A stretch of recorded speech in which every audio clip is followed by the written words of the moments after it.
আসসালামু আলাইকুম রহমতুল্লাহি বারাকাতুহু। সূরা ইখলাস এভাবে পড়ুন, পড়ি নিজে সে বন্ধু হবে, সব কাজ করে দিবে। আপনাদের সামনে পড়ি নিজে চলে আসবে যদি সূরা ইখলাসটি আপনারা এভাবে পড়েন। তারপর আপনারা যদি সূরা ইখলাস আপনাদের মতো করে পড়েন তাহলে হবে না।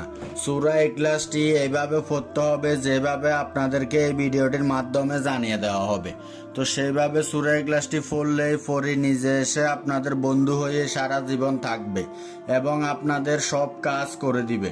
যখন যেটা বলবেন সেটাই শুনবে, যখন যেটা চাইবেন সেটাই আপনাদেরকে দিবে।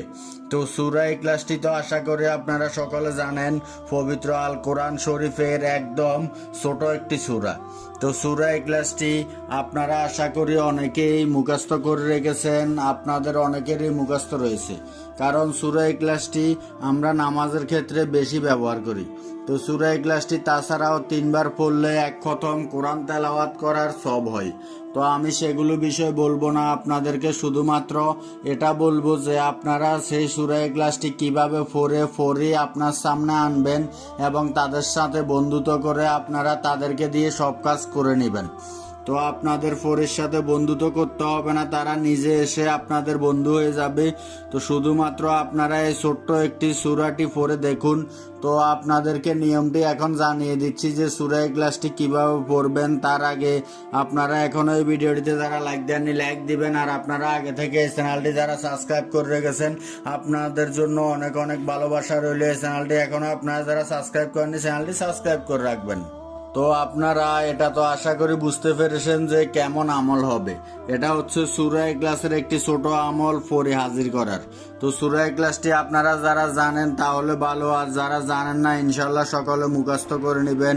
তো আপনারা সূরা ইখলাসটির আমল কে কে করতে পারবেন সেটা আগে বলে দিয়ে, এই আমলটি আপনারা ইনশাল্লাহ ছেলে মেয়ে ছোট বড় হিন্দু মুসলিম সকল ধর্মের মানুষরাই করতে পারবেন। কিন্তু আপনাদের সকলকে একটি বিষয় মাথায় রাখতে হবে, সেটা হলো সূরা ইখলাসটি সঠিকভাবে পড়তে হবে। সূরা ইখলাসটি যদি একটু ভুল করে পড়েন তাহলে কিন্তু কখনোই এই আমলটি করে কোনো রেজাল্ট আসবে না।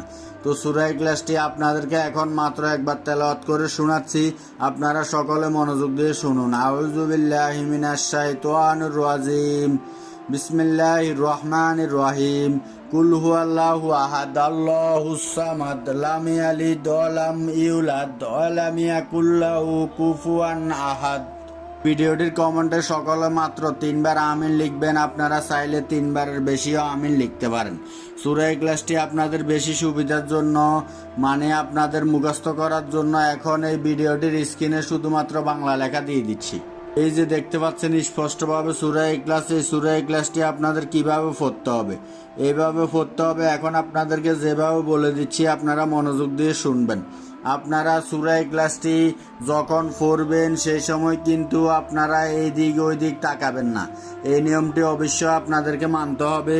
আর সূরা ইখলাসটি পড়ার আগে আপনাদের একটি গুরুত্বপূর্ণ নিয়ম মানতে হবে, সেটি হচ্ছে ওযু করতে হবে।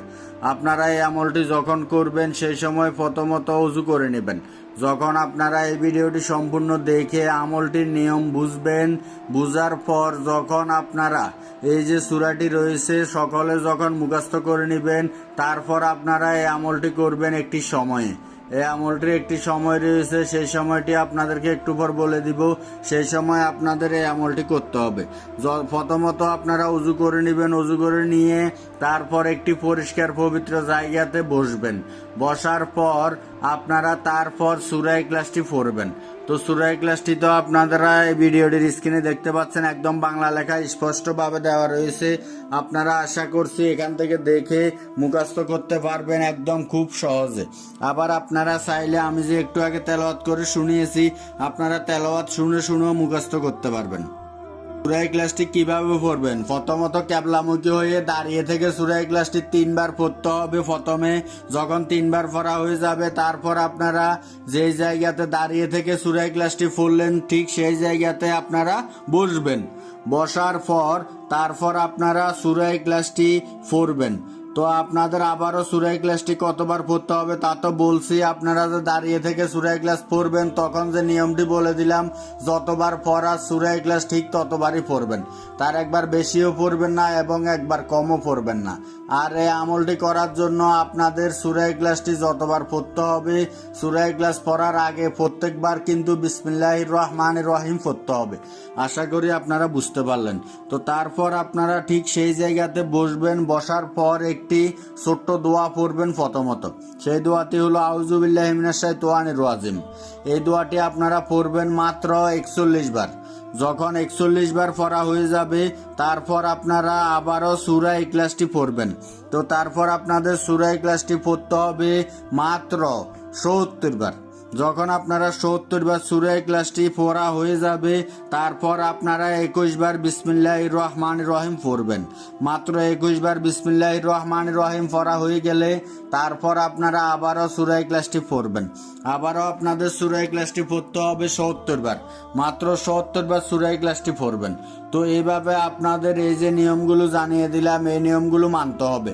যখন শেষে আপনাদের সূরা ইখলাসটি মাত্র 70 বার পড়া হয়ে যাবে এবং তার আগে যেগুলো নিয়মগুলো জানিয়ে দিলাম সেগুলো নিয়ম সঠিকভাবে পালন করা হয়ে যাবে, তারপর আপনারা চোখ বন্ধ করবেন।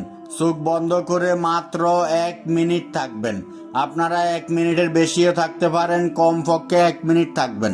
1 মিনিট যখন চোখ বন্ধ করে থাকবেন তারপর আপনারা আস্তে আস্তে চোখ খুলবেন।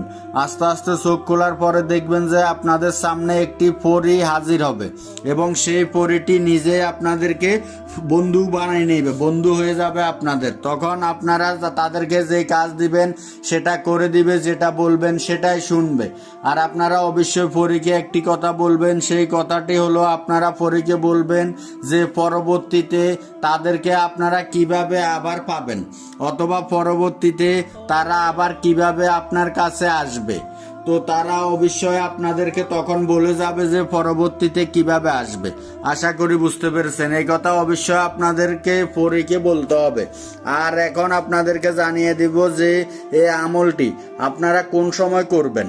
এই আমলটি কিন্তু আপনারা যে কোনো সময় করলে হবে না, অবশ্যই একটি নির্দিষ্ট টাইম রয়েছে এই আমলটি, অথবা একটা নির্দিষ্ট একটি সময় রয়েছে। তো আপনাদের সুবিধার জন্য সেই টাইমটি একদম ক্লিয়ার ভাবে বলে দিচ্ছি। তো সেই টাইমটি হচ্ছে আপনারা এই আমল করবেন রাতের বেলা, দুপুরও দিনের বেলা করবেন না। যে রাতের বেলা যে টাইমে আমলটি করতে হবে সেটা হলো রাত 9টার পর থেকে। রাত 9টার পর থেকে আমলটির সময় শুরু। সারা রাত আপনারা যে কোনো টাইমে আমলটি করতে পারবেন, কিন্তু 9টার আগে আমলটি ভুলও করা যাবে না।